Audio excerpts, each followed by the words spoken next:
Thank you for tuning in to the GSMC Basketball Podcast presented by the GSMC Sports Network. I'm your host, Nelson, here on this pretty, gloomy Wednesday afternoon. And there is some basketball to be talked about. All the games happened yesterday, so you can't watch them live anymore. But the next round is supposed to happen tomorrow, I believe. But I'm just going to go ahead and recap the results of what happened in yesterday's game. So primarily, we're going to start with the United States and their matchup against Brazil, and then we're going to go ahead and move on and talk about the French matching up against the Canadian team, and just talking about sort of how it went and my opinions on the game.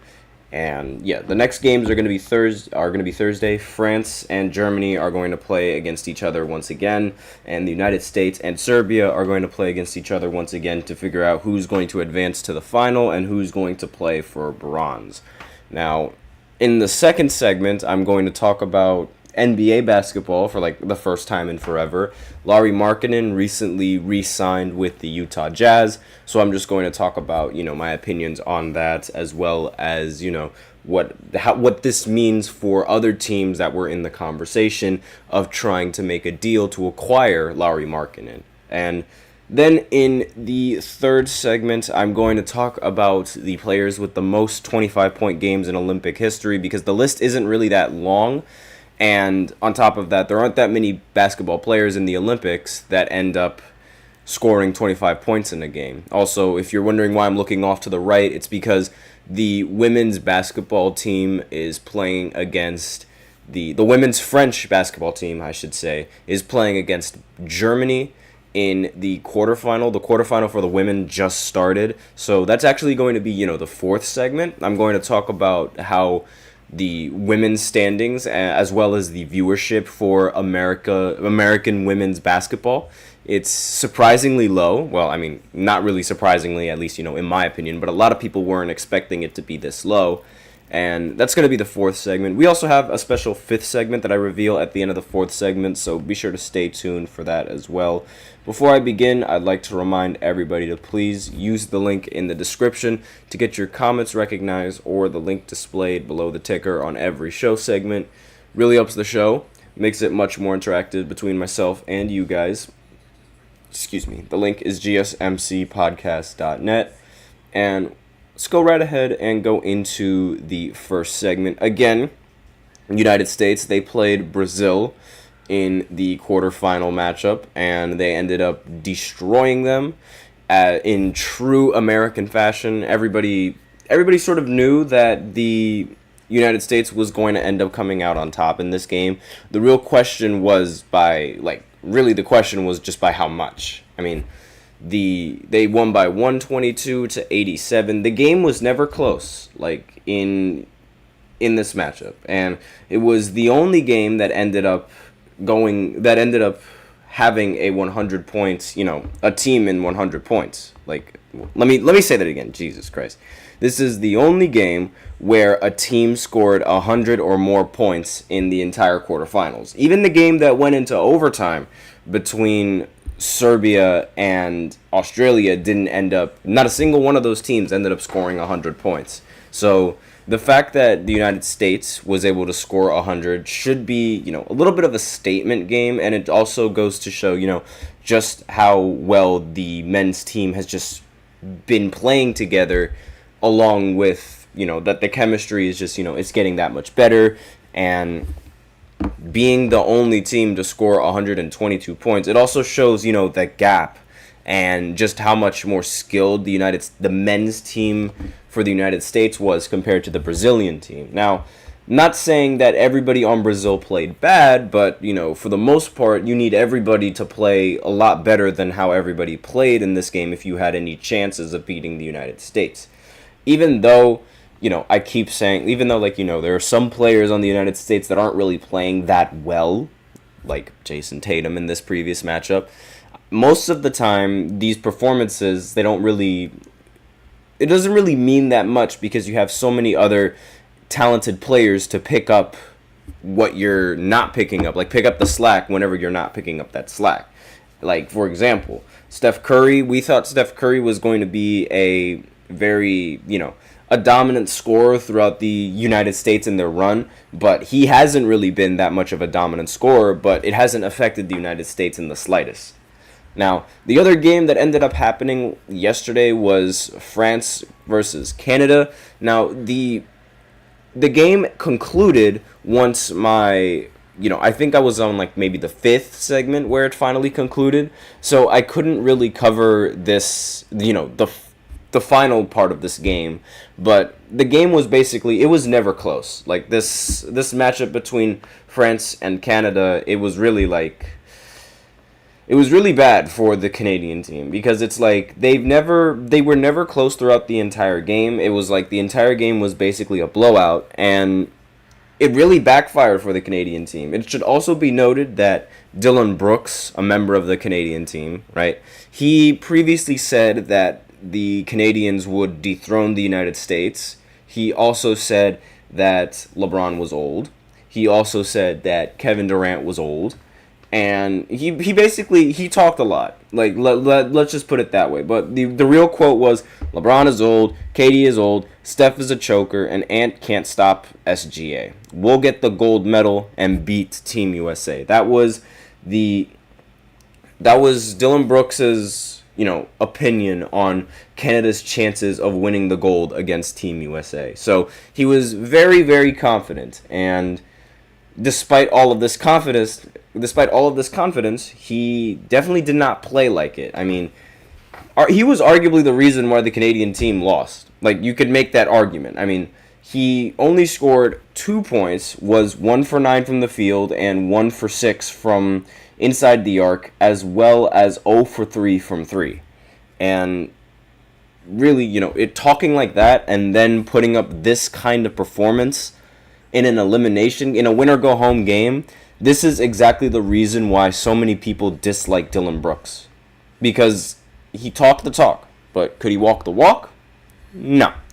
It's not the same thing as Noah Lyles, where Noah actually, he talked the talk and he walked the walk. This man right here, he did only one, but he didn't do the other.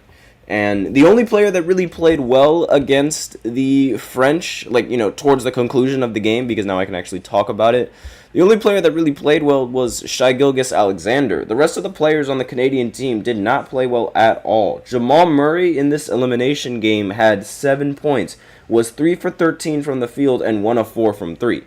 I don't understand how every single time he's just a baller against the Lakers, but when he's playing against any other team, especially throughout the majority of these Olympics, he's not the same player. Like, you look at his shooting splits when he plays LA compared to playing against any other team, especially in the postseason, the difference is staggering. Throughout the entirety of the Olympics, Jamal Murray was only averaging 6 points per game on 29% from the field and 14% from 3, which is disgustingly bad for someone with Jamal Murray's stature. Disgustingly bad. But that was really that was the biggest surprise to me when I looked at the box scores for this game, because the game was never close, and I could see why the game was never close, because all of the NBA players and all of the talent that the team was bragging about and that they had just let them down when it mattered most. And for being a flawless team, they haven't lost a single game up until this point. This is very disappointing.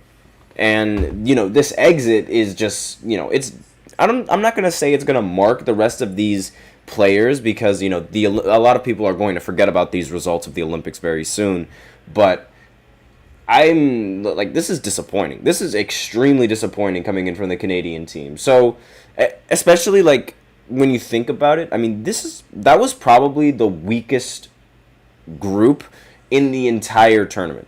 Canada's group, the weakest group probably in the entire Olympics.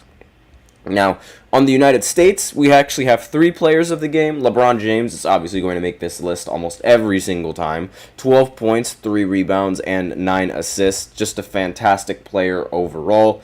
And Anthony Edwards ended up scoring... Oh, wait, why is his face not there? I don't know, why is his face not there? Hold on just one second. I'm going to see if I can go ahead and fix that real quick, because I don't know why his face isn't there. His face was there...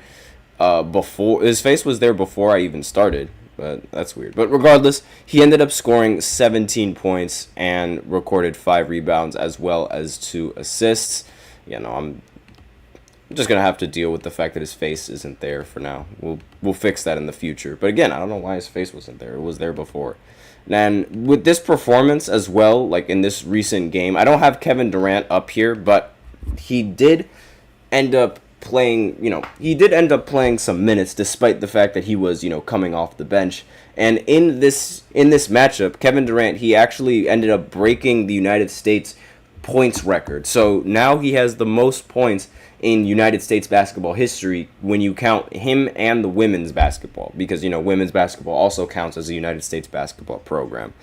Victor against the Canadians, he didn't really do that well in the scoring department, but he was there for the rebounds and he was there for the steals, and he was being more of a facilitator in this game than anything else, because throughout the entirety of the game he was basically getting double teamed.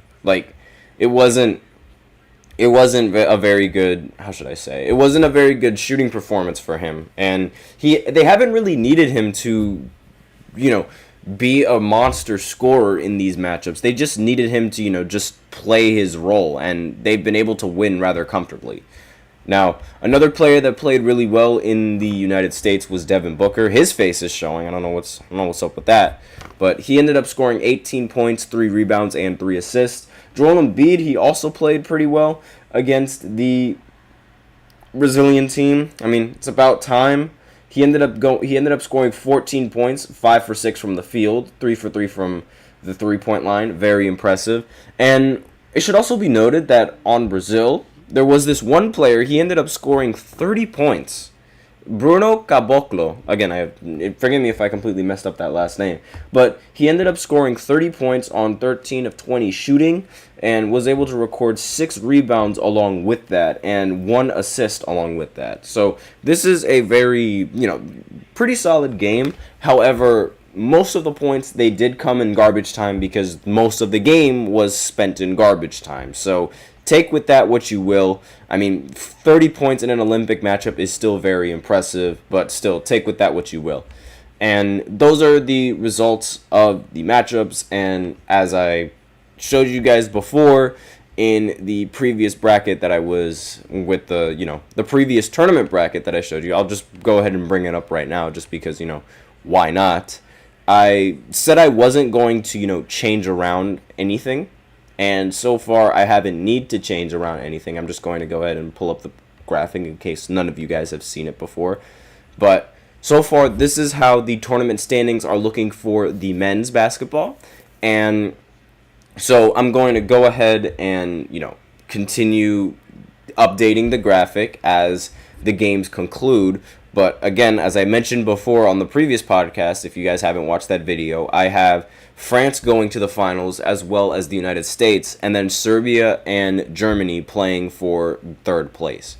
So just a little reminder on that. And now we will go ahead and go into this break, and then we will go into the second segment where I talk about Lauri Markkanen finally signing with an extension with the Jazz. So again, I'll just be right back after this short break to talk about the free agent signing or the free agent re-signing, however you want to call it. So be sure to stay tuned for that right after this short break. I will be right back. I feel like I'm losing my mind. Is everybody in the world blind? Please, Lord, give me a sign, a sign. I feel like I'm losing my mind. Is everybody in the world blind? Please, Lord, give me a sign, a sign. I wanna be the greatest. Everybody on the fake shit. I look around and feel like everybody is the fakest. I make this every day and I'm impatient, hoping one day I blow up from the basement. Statement, the top is so vacant. I don't hear shit that I think is amazing. Waiting for my day when I'm playing sold out shows for 1,000 faces. Hey, give me that crown, get in my way and to be put down. It ain't your place, all this my town. If I want that shit, then I'll get it right now. I'm losing it, the noose it fits. I'm losing shit, a stupid myth. You choose to live or choose to dip. You choose to fight or lose your grip and lose a gift. Oh, I feel like I'm losing my mind. Is everybody in the world blind? Please Please, Lord, give me a sign, a sign. I feel like I'm losing my mind. Is everybody in the world blind?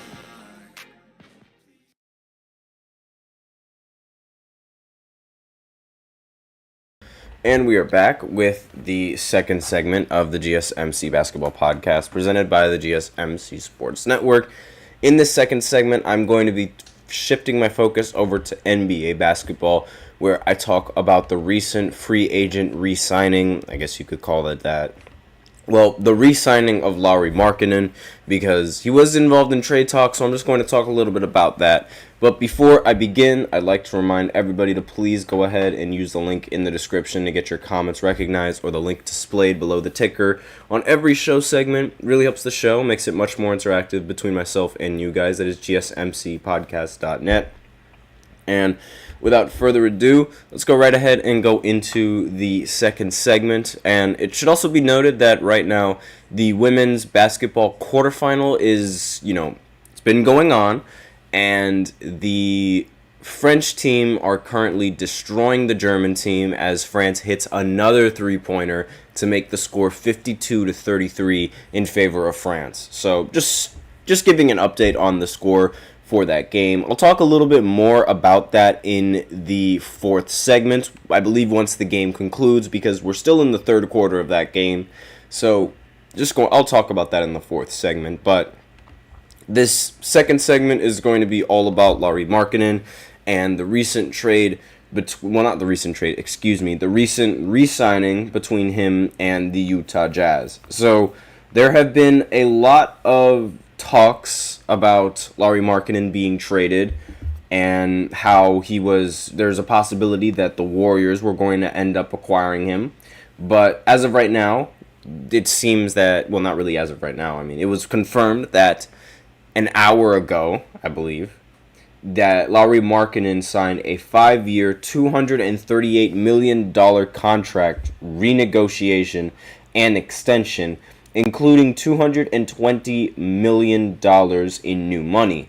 His agent, Michael Lachitsky of SIG Sports, tells ESPN. Woj recently, put this out there. So anything that Woj tweets out is usually a very reliable source. So, yeah.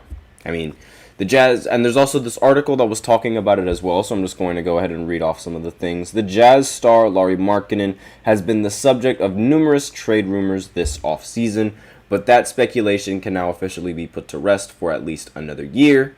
Markkanen's agent, Michael Lachitsky of SIG Sports, recently, just broke the news about the contract information and things like that.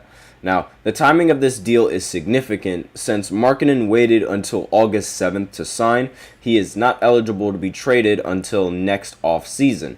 Had he signed a new contract with the Jazz on Tuesday, he would have been ineligible to be traded for 6 months, or until next season's February 6th trade deadline. By waiting until Wednesday to sign, Markkanen has tied himself to Utah for at least another entire season. That was by design, as a recent report made it clear the 27-year-old wanted to remain with the Jazz. Markkanen confirmed that in a statement after signing his new contract. Lauri Markkanen, quote, "They've all showed their belief in me, from the ownership to the front office to coach Will Hardy," Markkanen told ESPN. "It's a comfortable environment and those guys' resumes speak for themselves. I trust in the organization to help grow me as a person and a player, to build our team, and I'm ready to take on the..." Hold on just one second, I'm just scrolling down for this quote. "And I'm ready to take on the challenge." So he's more than content with his situation on Utah. I mean, surprisingly, I'm actually very surprised that this trade didn't end up going through. Usually, the Warriors, they have a lot of success when making moves. Like, that is usually the case. They can draft very well. They can sign players pretty well. And they usually can, they can make pretty solid trades that turn into championship teams.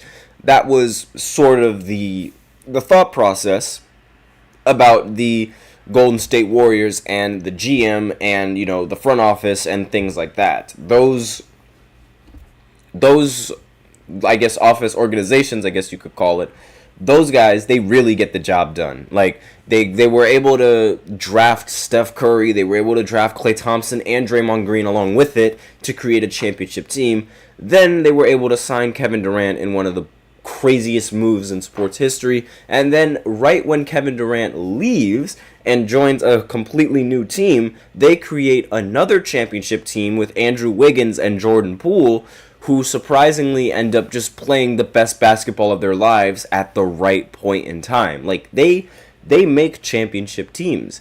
And, the thought process was that, the Warriors, theoretically, the Warriors championship window is done. Now that Klay Thompson has decided to go with Dallas, it seems that the championship window for Golden State is over, right?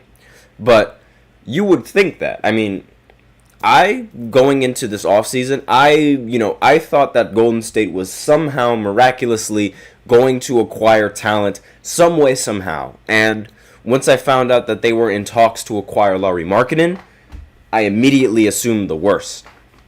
But as of right now, the fact that they weren't able to acquire Lauri Markkanen only goes to show that right now this might be the end for the Warriors and, their dynasty and their winning years. Then again, we said that before when Klay Thompson was hurt, and then look what happened. They came back and they ended up winning. But I think this is really it, because if the Warriors team, if they don't get good in time, then the interest with Steph Curry is going to end up declining. And then, I'm just looking at the score of this game. The French team is still up 56 to 41. Oh, no, never mind. 54 to 41. They one of the players made a shot, but then, the clock expired. So, yeah.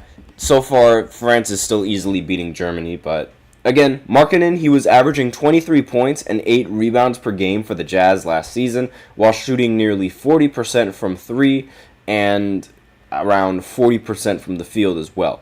At least one Western Conference contender seemed intent on trying to find a way to acquire Markkanen, but the Jazz must value him more than some of their rivals. So that's all that the article has to say about this move. Again, I would have expected him to go with the Golden State Warriors, but I guess the Utah Jazz, they've been treating him properly. And with that in mind, with him being treated properly, I guess he would have seen, or I guess he thinks that there's no need to leave Utah as opposed to, just staying there and make the money. So it's a tough shot. But again, I would have expected him to go with Golden State, especially since, I think that he has a better chance to win on Golden State rather than, his chances to win on Utah.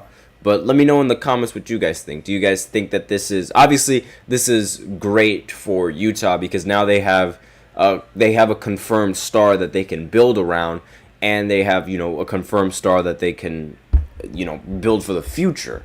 And really that's a start. Like, once you have a player that you can build your team around, that's a start. And that goes to, that just, you grow successful, you become more successful as the years go on. Hopefully, if your player can develop properly, because Lauri Markkanen, it's a debate that Lauri could still be pretty good, and he could still be, better than what he is now. I mean, Lauri Markkanen recently started averaging these kinds of numbers, so maybe if he develops a little bit better and he develops a little bit more and he gets, a better feel for having the ball in his hands more often and maybe doesn't get injured, we can see him, go really far. Because now recently with his time with the Jazz, this is when he's been averaging 20 points per game. Like in every other year, when he was with Cleveland, when he was with Chicago, they didn't really utilize him that much. And because he was sort of underutilized, he wasn't really averaging that many points. And one other thing that sort of strikes me is how efficient he is from the three-point line. Like, for being such a tall player and for being such a, I guess you could say well-rounded player. I say well-rounded just because of, his height and his frame, right? And, his skill on the basketball court. There's nothing that I think that he can't really do in terms of scoring the basketball. And just his height just makes makes it easier for him to rebound as well as, facilitate if he needs to. He doesn't really facilitate that often because he only averages like 2 assists, but, the option is there. He's well-rounded, like a well-rounded athlete. So if he develops, and if he develops that passing game so he could be a little bit more of a threat in the passing, then we could look at then maybe he'll be like, extremely dangerous for the Jazz. But again, this is all down to just how the Jazz develop the team around him and how they, handle their offense. But aside from that, that is all that I have on this segment. So now I will go ahead and go into the third segment where I talk about the not the NBA players, the Olympic athletes who have scored 25 points or more in several games in the Olympics. I'm just going to talk a little bit about them right after this short break, so be sure to stay tuned. Looking for your daily fix of sports talk without having to pay for it? GSMC Sports Network is available on YouTube. Just search GSMC Sports Network. Get your fix of daily sports talk shows on YouTube, absolutely free. NFL, college football, NBA, MLB, MMA, UFC, fantasy football, and so much more. GSMC Sports Network has shows running all day long, with new sports shows starting every 2 hours. Just like on your favorite cable sports channel, except GSMC Sports Network is absolutely free. Just search GSMC Sports Network on YouTube to catch one of your new favorite shows, like the GSMC College Football Podcast, Chip Shot Football Podcast, Hoops and Heels Women's Sports Podcast, GSMC Basketball Podcast, and so many more. Check it out for yourself. GSMC Sports Network, now available on YouTube absolutely free. Search GSMC Sports Network on YouTube right now.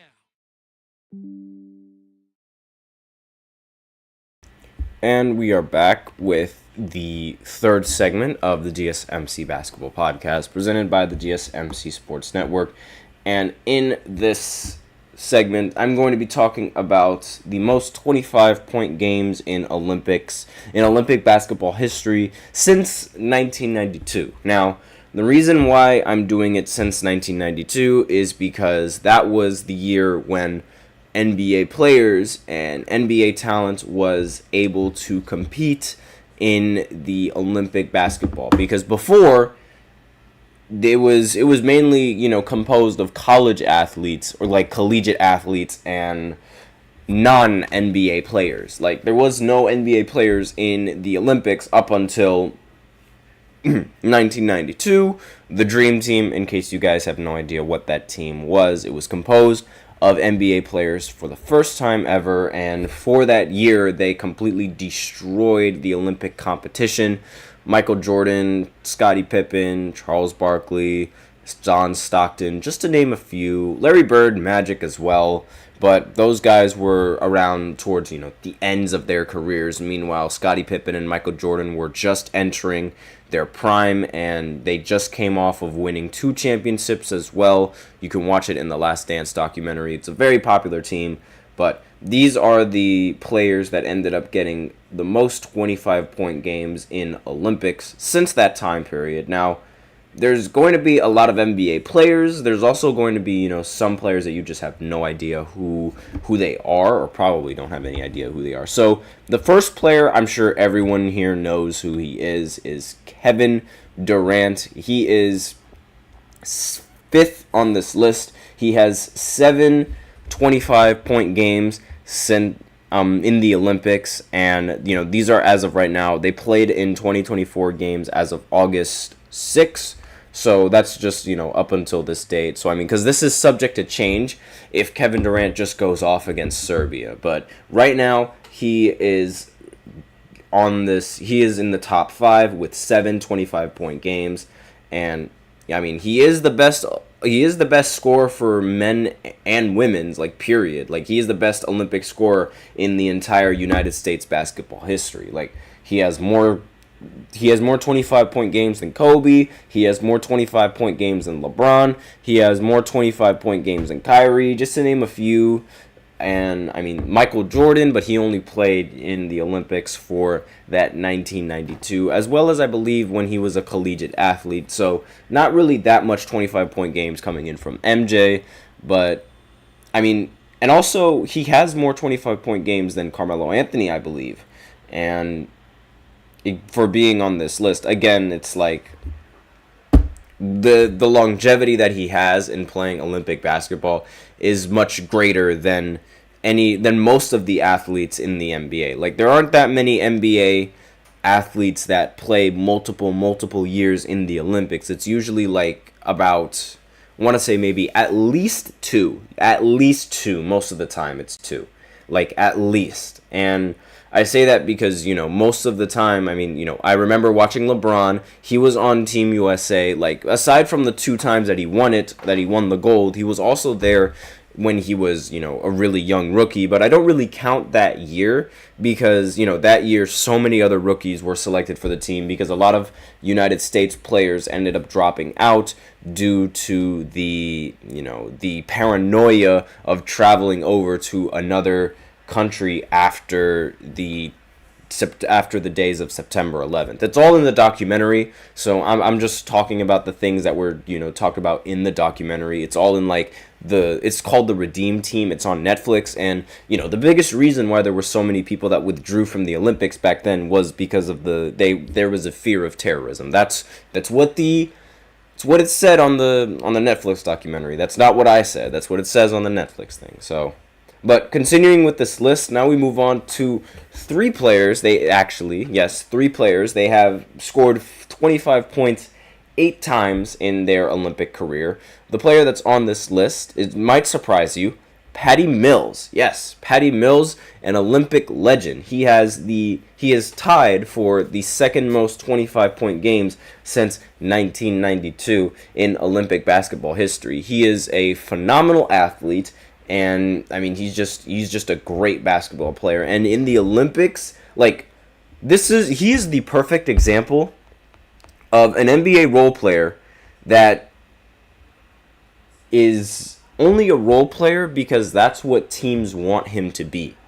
Because if he could easily be the number 1 option on an NBA team. It's just that he's much better as a role player that they'd never put him as a number 1 option. Like, if you really think about it, no NBA team is going to confidently sit there and say Patty Mills is our number 1 option. Like, that's just not going to happen. But come Olympics, that he is a completely different animal. Like, he just turns into this ridiculous scorer that can just go off any given night. And he only recently joined this list. Before, there was only 2 people on this list of, having 8 games where you scored 25 points in the Olympics. Like, because he recently, in the closeout game against Serbia, he recently scored 26 points in the closeout game. So he was just recently added to this list. And again, very, very impressive coming in from Patty Mills. And those are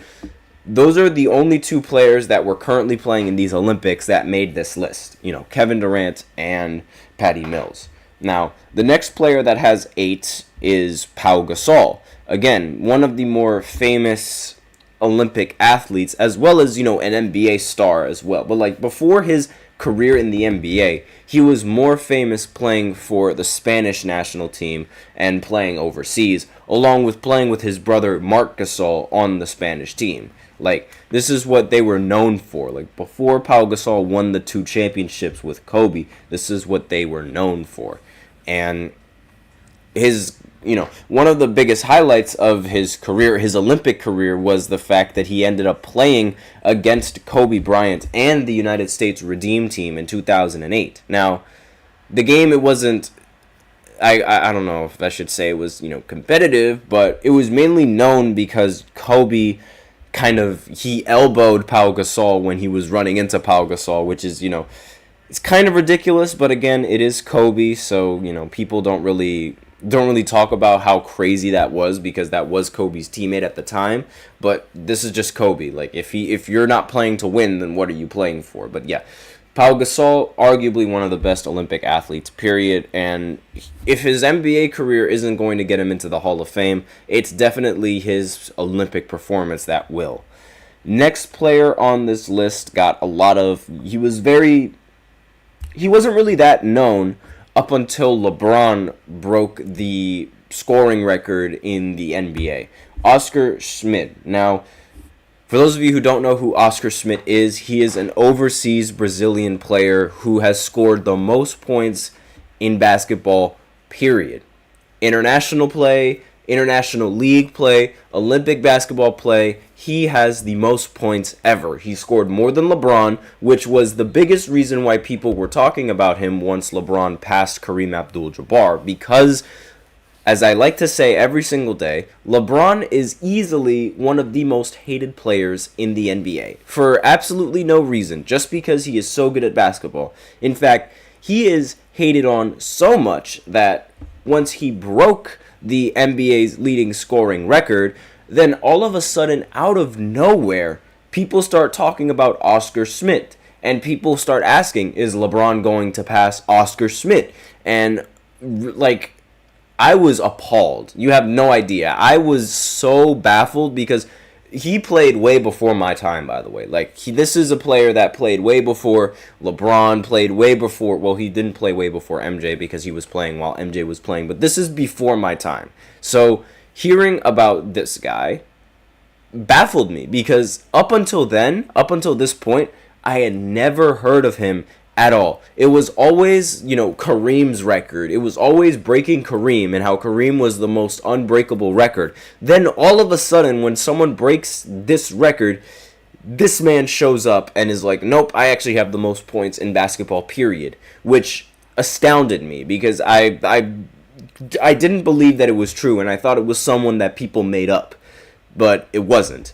Because, but again, it's ridiculous because he only shows up when LeBron breaks Kareem's scoring record. But before that, dead silence. No one was talking about him. But I digress. He also has 8 25-point games in the Olympics since 92. And now, the final player on this list, Andrew Gaze. He is a player for the Australian team. And... Oh, Lil Fettuccini is in the chat, and he's asking what countries are gonna play for gold. We still have to find out exactly where the standings are for the tournament. Let me actually hold on just one second. I might as well go ahead and show you this amazing graphic that I have. I love showing this graphic just because it looks fantastic. But this is sort of how the tournament standings are looking right now. So you have Germany playing against France, and then you have Serbia playing against the United States. These games are going to happen tomorrow, and the conclusion of those games is going to ultimately decide who's playing for gold and who's playing for third place. But I think the United States and France are going to end up playing for gold, but Germany could easily beat the French national team. But I think the French having home court advantage is going to propel them into winning in this next game. So those are the countries, and this is how it's set up right now. But I think it's the United States and France that are going to be fighting for gold. But that's just me. And again, Andrew Gaze, excuse me. He ended up, playing most of his career with the Australian team. He does have an NBA championship with the 1999 Spurs, I believe. Yes, it was arguably one of the worst championships in terms of viewership ever, because nobody wanted to watch the Spurs go up against the Nets, I believe it was. Actually, wait, no, it wasn't the Nets. I apologize, but nobody wanted to see the Knicks. It was, I believe. No one wanted to see this matchup at all. It was just, it was horrible in terms of viewership, and because again, everyone sort of assumed that the the Spurs were going to end up beating the New York Knicks, and I mean that was very true because the Spurs ended up sweeping the Knicks, and it was never a competition, never. It was awful. The game was bad, and it was one of the Tim Duncan's performances in those finals, it was one of the least, talked about finals performances I've ever seen in my life, and it's crazy. But that is just, a little fun fact about him. He does have an NBA championship, but his NBA career wasn't, it wasn't all that. So that's all that I have on this segment. So now I will go ahead and go into the fourth segment where I talk about the women's basketball standings as well as the women's viewership and, just things around that and the reason why I think the women's basketball isn't gaining that much traction, just at least on the United States side. Like for every other country, a lot of the countries, they're getting views, but, I'm just going to talk about the United States right after this short break. Be sure to stay tuned.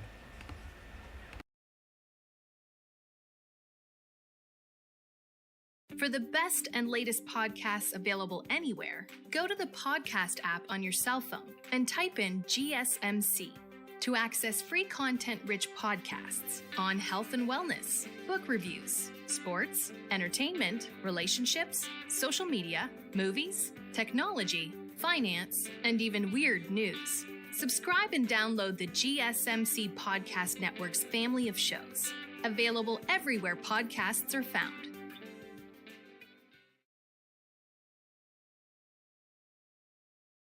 And we are back with the fourth segment of the GSMC Basketball Podcast presented by the GSMC Sports Network. And in this fourth segment, I'm just going to be talking about the women's basketball viewership and, just my opinions on the viewership and, why I think that women's basketball isn't really doing so well, at least in terms of the United States viewership. So, of all the teams that have been playing the Olympics, of all the women's basketball teams that have been playing in the Olympics, the United States team arguably has the worst viewership out of everyone in the in the bracket and in the standings. The worst viewership.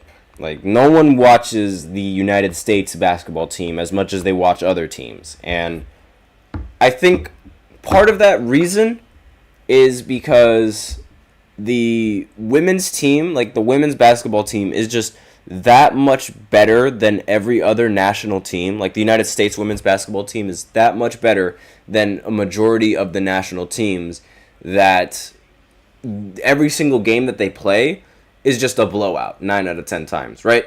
The women's basketball team hasn't lost, it's been a while since they lost a game. I don't think they've ever lost a single basketball game since they've been made, since the history of the program has been around. And on top of that, women's basketball is really difficult to sort of gain traction, and at least in the international. You think it's difficult gaining traction in United States, it's even more difficult gaining traction in other places around the world. So these matchups against these basketball teams and these women teams, most of the time the women's basketball team from the United States is going to end up outplaying the rest of the competition.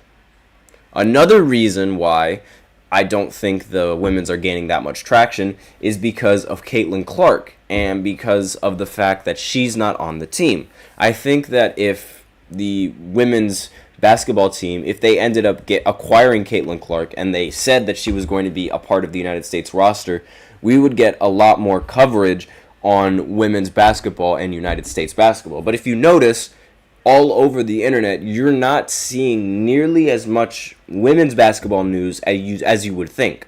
If Caitlin was on the team and if Angel was on the team, you would see women's basketball flood everywhere on the internet, and everyone would be talking about it. But because they didn't want Caitlin on the team, no one's talking about them. So it really goes to show just, the power that Caitlin actually holds over this league in terms of viewership. But aside from that, quarterfinals for the women have been going on, and so far this is how the quarterfinals are looking for women's basketball. I haven't really talked about women's basketball all that much, so I might as well talk about them now.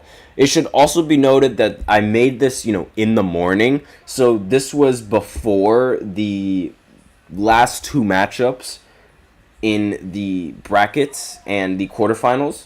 at 5 o'clock, Serbia ended up playing Australia, and Australia ended up winning 85-67. So the Serbian team for men's, they ended up advancing and they beat Australia, but the Australian team for women's ended up advancing and beat Serbia.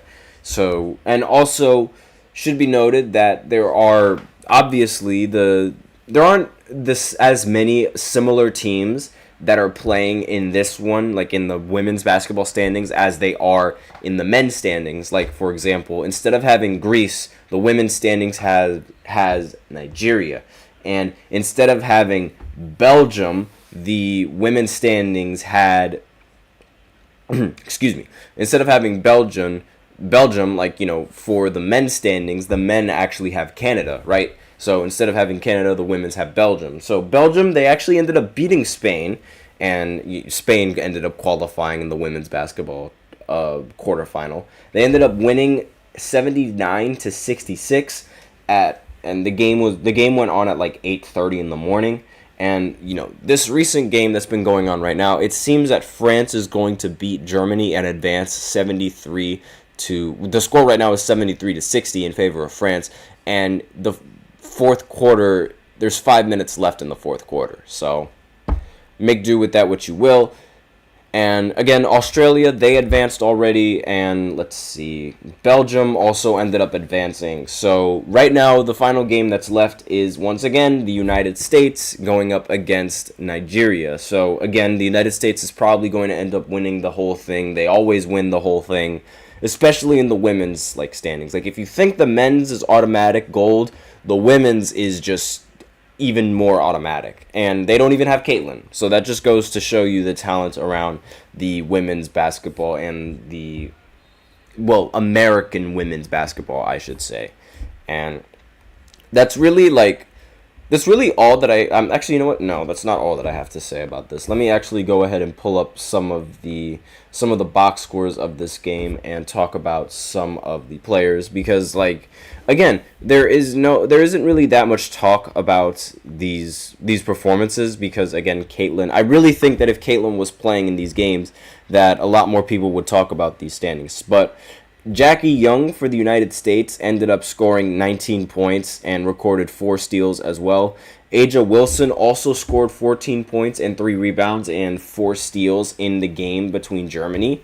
And, like, I mean, the United States, they were also one of the very few flawless teams in the standings.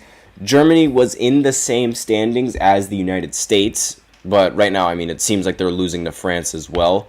I don't know, maybe we'll see if they can claw back and win this game, but those are sort of like, you know, just a little bit of stats to cover, like, before, that was the finals game before, you know, the group standings in the tournament, like, before the quarterfinals. Now, I'm trying to get the rest of the stats for the rest of these games. And, I mean, the Australian team, they didn't really shoot that well from 3 against Serbia, but it didn't matter because, I mean, they were able to get way more. They were able to produce a lot better than the Serbian team. They were able to get more rebounds. They were also able to get more assists, and they didn't really. I think one of the more popular things about women's basketball, for some reason, like, the turnover count is, there are a lot of turnovers in a lot of these games. I look at the stats and I see, like, there's just like turnover. It's ridiculous. And for some reason, I guess they don't record that many stats. Like, they don't, for some reason, like, I can't find the box scores for these games, but just looking for it right now. I mean, again, like, Serbia, the game was never close against Serbia. I'm just looking at the point differential. And every single time, in every single quarter, the Australian team just outscored the Serbian team by 10 or so points. And this was going on since the start of the first and the end of the third. Once the fourth quarter hit, then the Serbian team, you know, they ended up scoring 2 more points than the Australian team, but by that time it was enough. And there was also, on Australia, Melbourne ended up scoring 18 points. And Smith ended up scoring 22 points as well. And there were several other players that ended up scoring in the double digits as well. And I'm just not really going to talk about all of them because, like, let's face it, the traction around this league and, well, around this tournament for the women's, it's not all that. It's not all that. Like, I'm sorry to say it, I can never get into watching these sort of competitions because it's like 9 times out of 10, the team that's in the country that's more advanced is going to be the team that ends up winning in the end. Like, as I know that sounds so generalistic, but that's usually how it is. And that's usually why the United States always ends up winning the gold every single time. It's just no contest. And, I mean, even if Caitlin Clark was playing, like, that would be the only reason why people would even watch these games is if Caitlin was playing. But even then, I feel like a lot of people would turn off their screens just because, like, the game wouldn't be interesting. Because, again, it's like every single time. Like, look at this game right now. France is up 78-61. And no one is going to pay attention to these kind of games. Like, people would pay attention to the men's games because, you know, you got LeBron and you got KD. And you have all of these people that everyone loves to watch. Like, people that draw in attention. Women's basketball doesn't really have that. So, that's all that I really have for this 4th segment. So now I will go ahead and go into the 5th segment where I talk about Brandon Ingram and, you know, his status on the Pelicans because right now he's expected to stay. So I'm just going to go ahead and talk a little bit about that after this short break. So be sure to stay tuned.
And we are back with the 5th and the final segment of the GSMC Basketball Podcast presented by the GSMC Sports Network. And in this 5th segment, I'm just going to go ahead and talk about Brandon Ingram and how he's expected to stay on the Pelicans now after being in several trade rumors, right? Because, excuse me. When the Pelicans were in talks of trading for DeJounte, or I should say when DeJounte recently got on the trade block, a lot of people assumed that the Pelicans were going to make a move for him, and if the Pelicans were to make a move for him, that Brandon Ingram would have to be involved in that trade. But surprisingly, the Pelicans were able to acquire DeJounte while also being able to keep Brandon Ingram, which is, again, it's very, very surprising for me. So here is, an article by HoopsWire that's saying that Brandon Ingram is expected to remain with the Pelicans. Now, this is according to NBA insider Shams as well, and as he's expected to remain on the Pelicans, this is according to Shams.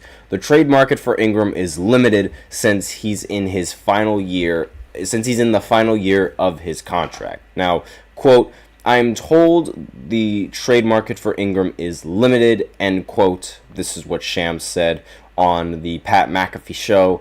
And the fact that he has one year on his contract, and that's why teams don't want to trade for him, makes sense because, teams would be able to go out and search for him in free agency.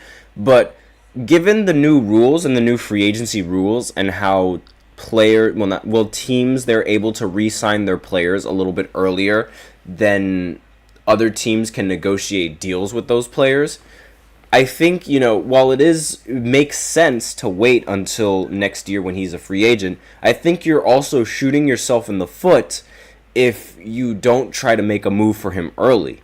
Like, it's a double-edged sword right there. So it's like you could possibly persuade him to leave the Pelicans, but at the same time, if the Pelicans show him the money, I don't think he's going to leave. And the Pelicans can show him the money first. Now, he was also one of the best scorers in the NBA. He averaged 20 points, 5 rebounds, and 5 assists, along with 0.8 steals and 0.6 blocks, while shooting 49% from the field and 35% from beyond the arc, as well as 80% from the free throw line. Now, unfortunately, the Thunder ended up sweeping the Pelicans in the first round, where Ingram averaged 14 points, 4 rebounds, 3 assists, 1 steal, and shot 34% and 25% from 3, which is really bad, especially for someone like Brandon Ingram. I mean, this doesn't increase your trade value at all.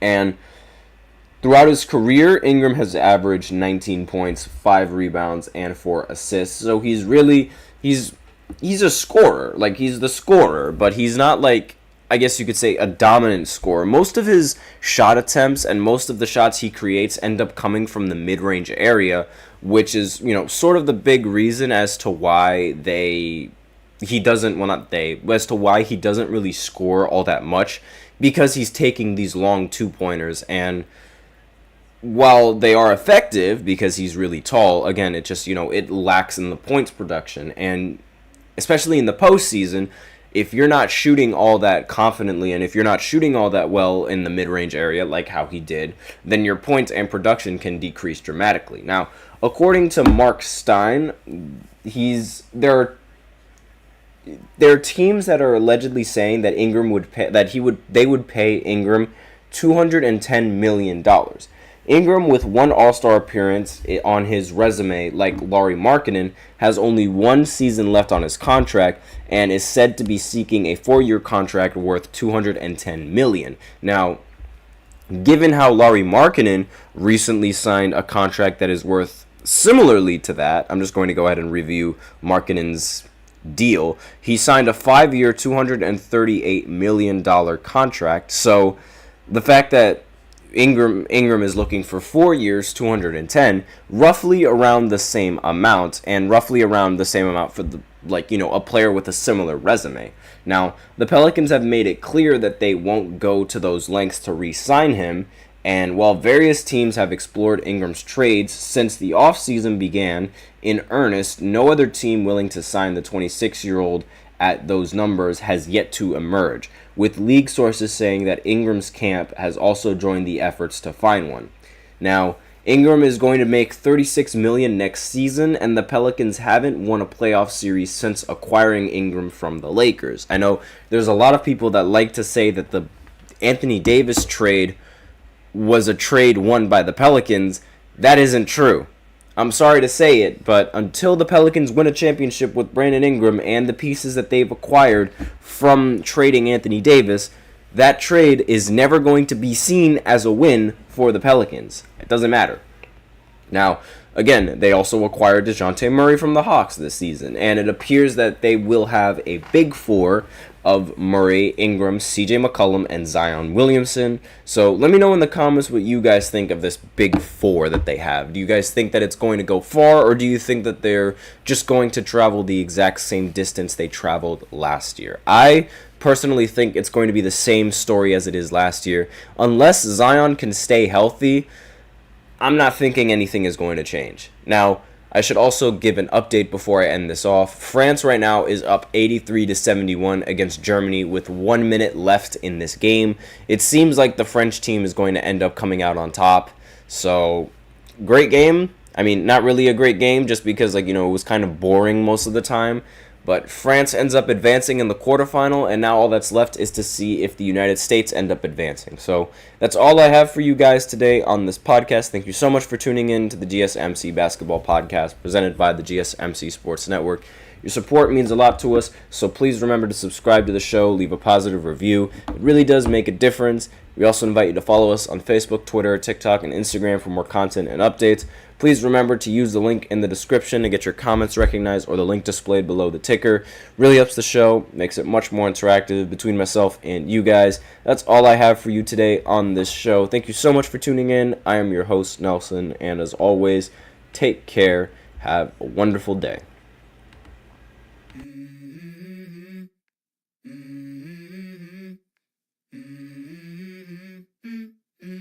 Let's go. I wake up to a little bit of drool on my pillow, feel like it's gonna be a bad day. Yeah, I'm tired of shit, and the coffee ain't hit yet, damn.